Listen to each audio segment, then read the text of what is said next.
కూటమి అధికారంలోకి వచ్చాక కూటమి నేతలపై వచ్చిన ఆరోపణని వరుస బెట్టి చదివారు జగన్. దేశంలో పార్లమెంటేరియన్గా ఉంటూ డ్రగ్స్ తీసుకొని పట్టుబడ్డ ఏకైక ఎంపీ మహేష్పై చర్యలు ఎందుకు తీసుకోలేదని ప్రశ్నించారు వైసీపీ అధినేత. ఒంగోలు నియోజకవర్గ వైసీపీ నేతల సమావేశంలో కూటమి పార్టీపై విరుచుకుపడ్డారు వైసీపీ అధినేత వైఎస్ జగన్. కూటమి సర్కారుకు ఇంకా 2 ఏళ్లే మిగిలిందన్నారు. సూపర్ 6లో ఏ ఒక్క హామీని సంపూర్ణంగా పూర్తి చేయలేదన్నారు. జగన్ 2.0లో కార్యకర్తలకు పెద్దపీట వేస్తామన్నారు. చూస్తా 2 ఏళ్ళు అయిపోయింది. 3వ బడ్జెట్ ప్రవేశపెట్టాడు.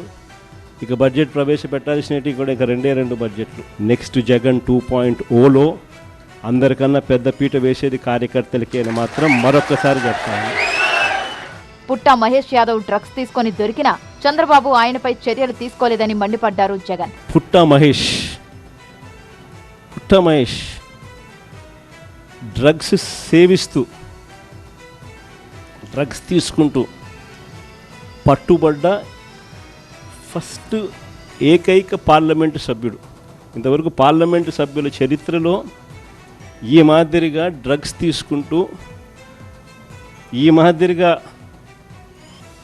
బుక్ అయిన వ్యక్తి పార్లమెంటు చరిత్రలో లేడు. ఫస్ట్ సభ్యుడు. అది ఇక్కడితో మొదలు కాల. ఆశ్చర్యం ఏమిటో తెలుసా?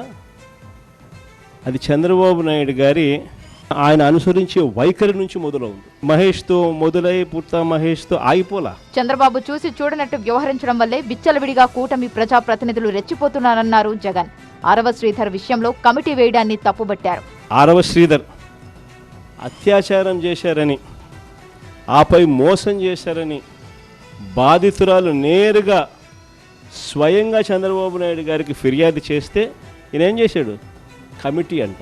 మరోవైపు మరో ప్రెస్ నోట్ విడుదల చేశారు ఏలూరు టీడీపీ ఎంపీ పుట్టా మహేష్ యాదవ్. డ్రగ్స్ కేసులో తన పేరు రావడంపై విచారం వ్యక్తం చేశారు. తాను ఎలాంటి తప్పు చేయలేదన్నారు.